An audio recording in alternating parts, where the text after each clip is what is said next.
Good morning. আবার আমরা 4 office colleague দুদিনের জন্য বেরিয়ে পড়লাম। এবার আমরা যাব মুকুটমণিপুর।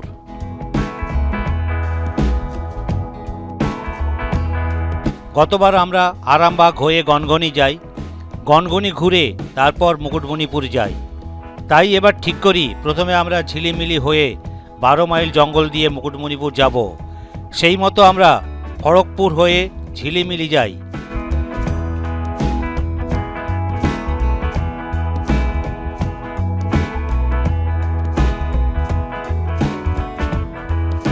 পথে আদিবাসীদের লোকনৃত্য দেখার সুযোগ হয়ে যায়। পশ্চিমবঙ্গের বিশেষ করে ঝাড়গ্রাম, পুরুলিয়া এবং বাঁকুড়া অঞ্চলের আদিবাসী সম্প্রদায়ের একটি ঐতিহ্যবাহী নৃত্য। ঝিলিমিলি নাচ আদিবাসী সংস্কৃতির একটি গুরুত্বপূর্ণ অংশ। এটি বিভিন্ন উৎসব যেমন ফসল কাটার সময় বা সামাজিক অনুষ্ঠানে পরিবেশিত হয়। এই নাচের মাধ্যমে তাদের ঐতিহ্য, জীবনযাপন ও আনন্দ প্রকাশ পায়। এই নাচে দলবদ্ধভাবে নারী ও পুরুষ অংশগ্রহণ করে এবং তাল লয়ের মাধ্যমে এক ধরনের মোহময় পরিবেশ সৃষ্টি হয়। নাচের সময় সবাই একসঙ্গে বৃত্তাকারে বা সারিবদ্ধভাবে ধীর ও দ্রুত গতিতে নড়াচড়া করে। হাত ও পায়ের মুদ্রা খুবই গুরুত্বপূর্ণ।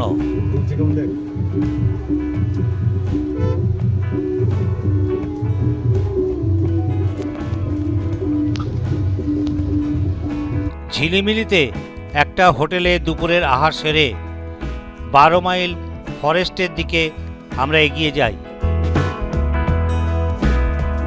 12 মাইল বন বা 12 মাইল ফরেস্ট ঝিলিমিলি অঞ্চলের একটি অত্যন্ত সুন্দর ও ঘন অরণ্য এলাকা, যা প্রকৃতিপ্রেমীদের কাছে বিশেষ আকর্ষণীয়।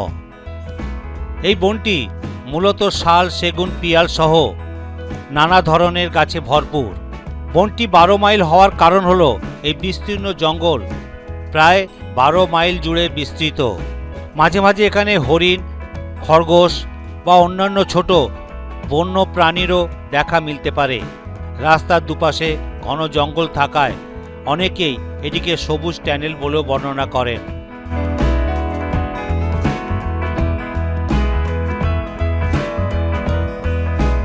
বারো মাইল ফরেস্ট ঘুরে দুপুর 3:30-টের সময় মুকুটমণিপুরে হোটেল আম্রপালিতে দুটো double bed non AC room book করে সঙ্গে সঙ্গে চলে যাই লক গেটের কাছে কংসাবতী ড্যাম ঘোরার গেট পাস নেওয়ার জন্য।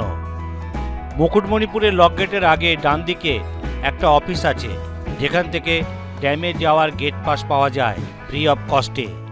আমরা লক গেটের আগে গাড়ি দাঁড় করিয়ে নাম, driving licence number, phone number এবং ড্যামে ঘোরার সময় দিয়ে গেট পাস নিয়ে নিই।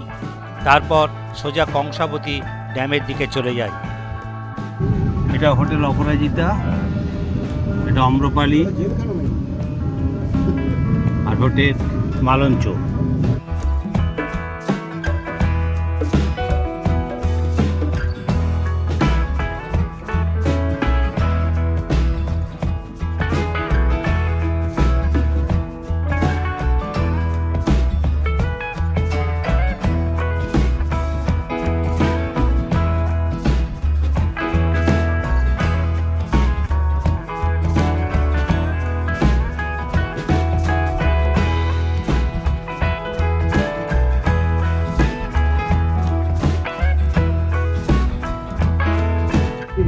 কংসাবতী ড্যাম। মুকুটমণিপুরে 1950-এর দশকে নির্মিত এই বাঁধটি ভারতের দ্বিতীয় বৃহত্তম মাটির বাঁধ এবং এটি পশ্চিমবঙ্গের বাঁকুড়া জেলার খাতড়া মহকুমায় অবস্থিত। এটি কংসাবতী এবং কুমারী নদীর সঙ্গমস্থলে নির্মিত হয়েছিল, যার লক্ষ্য ছিল বিশাল এলাকা জুড়ে সেচ ব্যবস্থা করা। কংসাবতী নদী পশ্চিমবঙ্গের ছোটনাগপুর মালভূমি থেকে উৎপন্ন হয়ে পুরুলিয়া, বাঁকুড়া এবং পশ্চিম মেদিনীপুর জেলার মধ্য দিয়ে প্রবাহিত হয়ে বঙ্গোপসাগরে পতিত হয়েছে। বাঁধের উপর দিয়ে যাওয়া রাস্তাটি 11 কিলোমিটার লম্বা। মাঝখানে পরেশনাথ পাহাড় নামে একটি ছোট পাহাড় রয়েছে, যেখানে বেশ কয়েকটি হিন্দু দেবদেবীর মূর্তি আছে। বাঁধের জন্য খননকালে এই মূর্তিগুলি আবিষ্কৃত হয়েছিল। কংসাবতী বাঁধ পশ্চিমবঙ্গের বাঁকুড়া জেলার অন্যতম বিখ্যাত পর্যটন কেন্দ্র।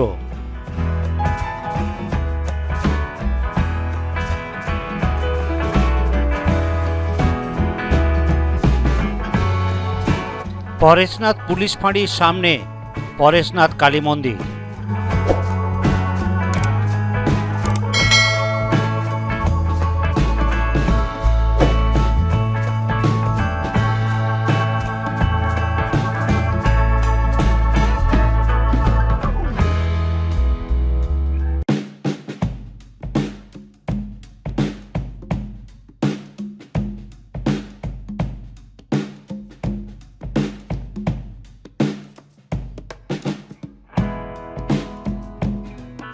আমরা গেট পাস দেখিয়ে বাঁধে প্রবেশ করার পর প্রায় 4 কিলোমিটার অতিক্রম করে পরেশনাথ রানী বাঁধের কাছে এসে ড্যামের একধারে গাড়ি রেখে আমরা ডিয়ার পার্ক যাওয়ার জন্য পরেশনাথ নৌকা বিহার পরিষেবার সমবায় সমিতি থেকে একটি বোট ভাড়া করি।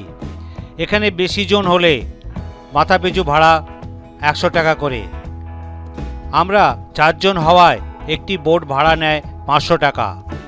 মুকুটমণিপুরে লক গেটের কাছ থেকে ডিয়ার পার্ক যাওয়ার জন্য মোটর বোট চার্জ মাথাপিছু 200 টাকা করে। গাড়ি না নিয়ে এলে এখানে আসার জন্য ড্যামের সামনে থেকে টোটো নিয়েও আসা যায়।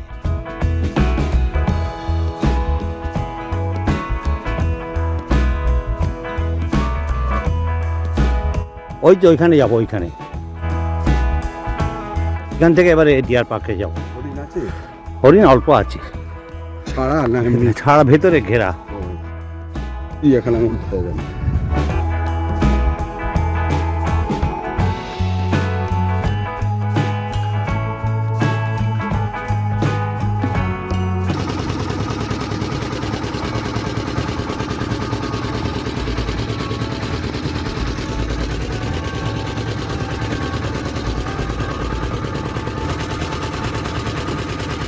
মোটর বোটে করে যাওয়া বা আসার সময় সবুজ দ্বীপ ঘোরানোর কথা। মোটর বোটের চালক ফেরার সময় নিয়ে যাবে বলে এখন সোজা বনপুকুরিয়া নদীঘাটে এসে আমাদের নামিয়ে দেয়। ওইটা সেই ইয়ে থেকে আসছে, মুকুটমণিপুর যেখানে আমরা ঘাটের টিকিট কাটলাম তার আগে আছে ওই নৌকাগুলো, ওইখান থেকে আসছে। নদীঘাট থেকে কিছুটা দূরে বনপুকুরিয়া নদীঘাট পরিবহন সমবায় সমিতির টিকিট কাউন্টার আছে।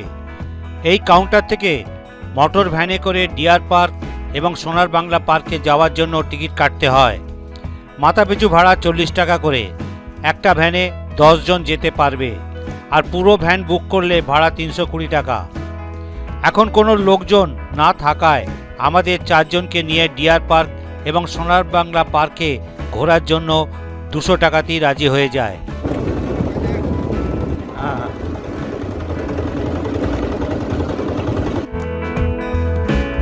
ও ভেতরে ঢোকার কোনো ব্যাপার নেই,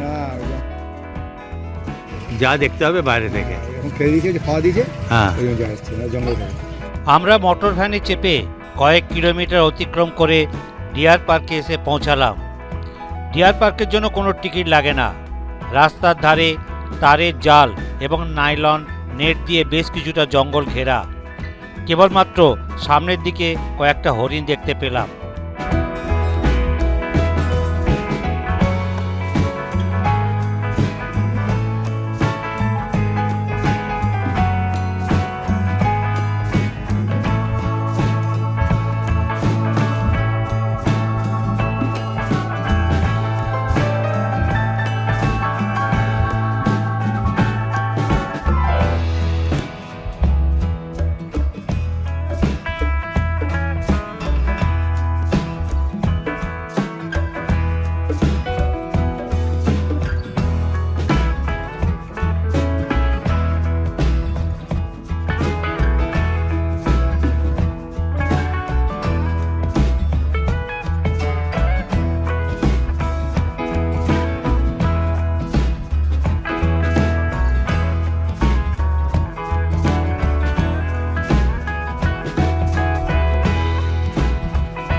ডিয়ার পার্ক ঘুরে এবার আমরা এসে পৌঁছালাম সোনার বাংলা পার্কে।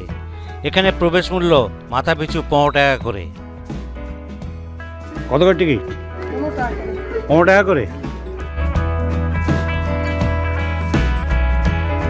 সোনার বাংলা পার্ক পশ্চিমবঙ্গের বনপুকুরিয়া গ্রামে অবস্থিত একটি মনোরম ও শান্ত পরিবেশের পর্যটন কেন্দ্র।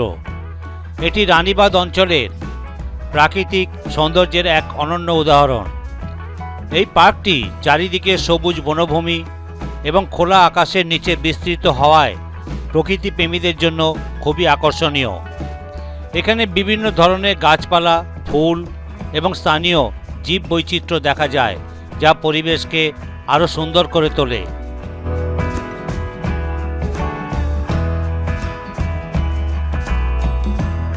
পার্কের ভিতরে বসার জন্য বেঞ্চ, হাঁটার পথ এবং শিশুদের জন্য খেলার জায়গা রয়েছে।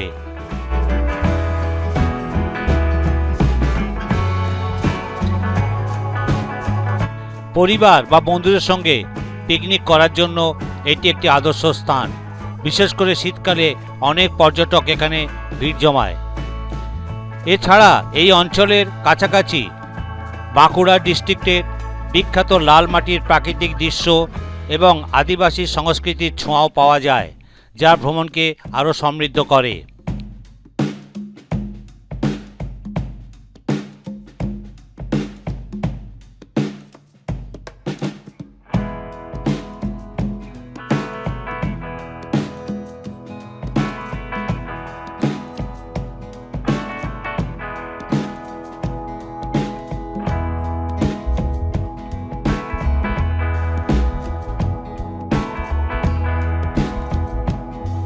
ওয়াচ টাওয়ারের ওপর থেকে দূরে কংসাবতী নদী এবং পার্কের দৃশ্য সব মিলিয়ে একটা ছবির মতো দেখায়। সংক্ষেপে সোনার বাংলা পার্ক হলো একটি শান্ত, পরিচ্ছন্ন ও প্রাকৃতিক সৌন্দর্যে ভরপুর স্থান, যেখানে গেলে শহরের কোলাহল থেকে দূরে কিছুটা সময় নিরিবিলিতে কাটানো যায়।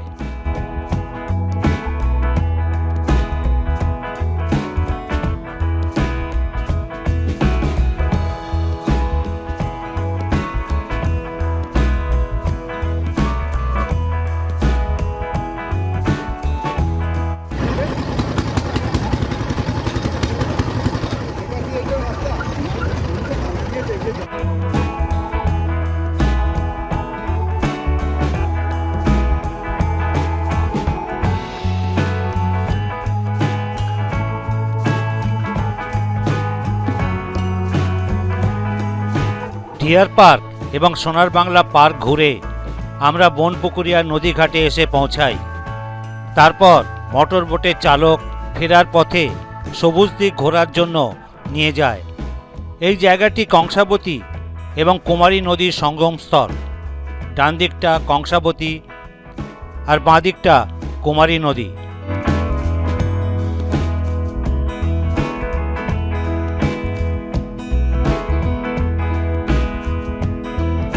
কংসাবতী আর কুমারী।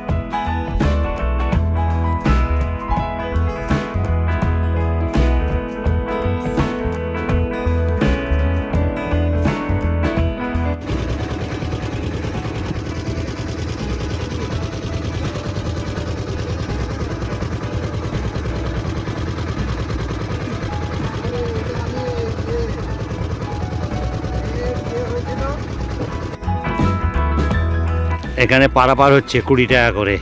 স্থানীয় বাসিন্দারা এই নৌকা করে নিত্য পারাপার করে 20 টাকার বিনিময়ে। নৌকার মধ্যে সাইকেল, মোটর বাইক এবং নৌকা ভর্তি লোকজন থাকে। এদের সঙ্গে কোনো লাইফ জ্যাকেট থাকে না।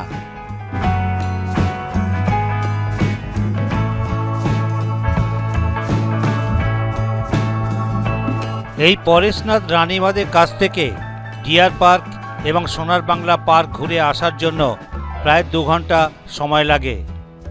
আমরা 5:30 ফিরে গাড়ি নিয়ে কিছুটা এগিয়ে বাঁধের পাশে একটা ছোট টিলার ওপর অবেদ ভাবতীর্থ পরেশনাথ শিব মন্দির দেখতে যাই।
অবেদ ভাবতীর্থ পরেশনাথ শিব মন্দির ঘুরে আরও কিছুটা এগিয়ে এসে ড্যামের পাশে একটা পার্কের কাছে আসি।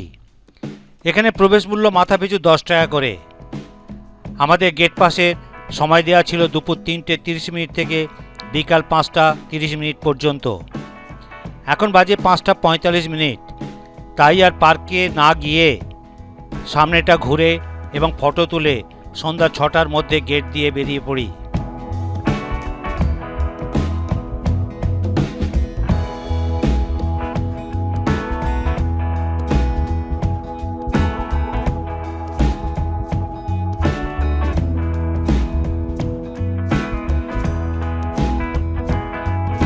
যদি কেউ গাড়ি নিয়ে আসেন এবং গেট পাস করা না থাকলে ড্যামের পাশে এই জায়গাটিতে গাড়ি রেখে কিছুটা হেঁটে ড্যামের গেটের কাছ থেকে টোটো নিয়ে ড্যাম ঘুরতে পারেন।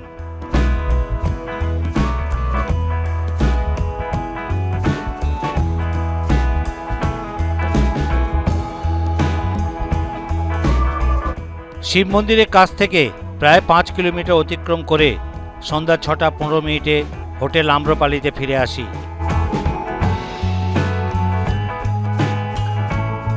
মুকুটমণিপুরে পর্যটক খুবই কম থাকায় হোটেলের লোকজনও কম, তাই হোটেল আম্রপালির উল্টো দিকে ফুড কোর্টে একটাই দোকান খোলা ছিল। সেখানেই রাতের খাবার খেয়ে পরদিন সকালের ব্রেকফাস্টের অর্ডার দিয়ে চলে আসি।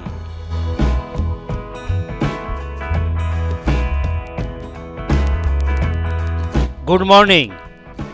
সকালে বেরিয়ে পড়লাম মুকুটমণিপুরে নদীঘাট, ব্লক গেট এবং চিলড্রেন পার্ক ভিউ পয়েন্ট দেখার জন্য। প্রথমে ফুড কোর্টে গিয়ে চা খেয়ে নিই, তারপর আস্তে আস্তে এগিয়ে গেলাম মুকুটমণিপুর নদীঘাটের দিকে।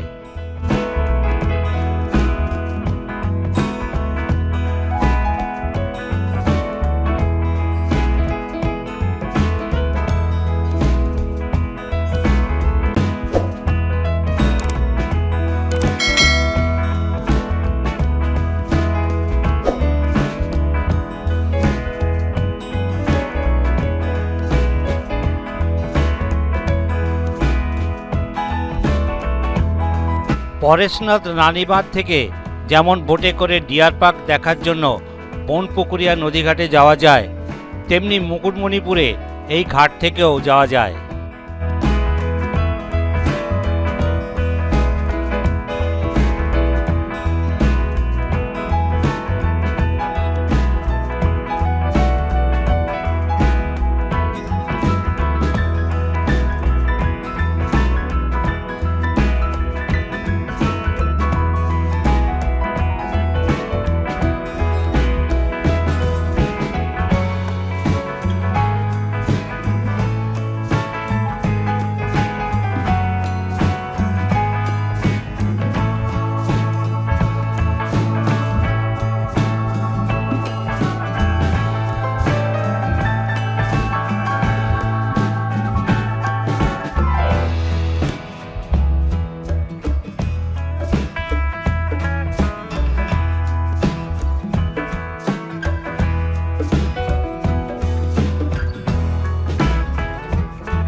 লক গেট ঘুরে এবার এলাম চিলড্রেন পার্ক এবং ভিউ পয়েন্টে।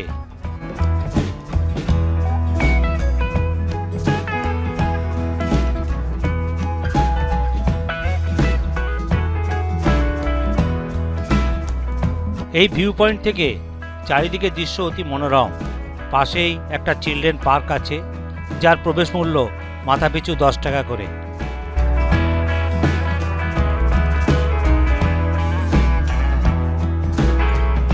Children's park.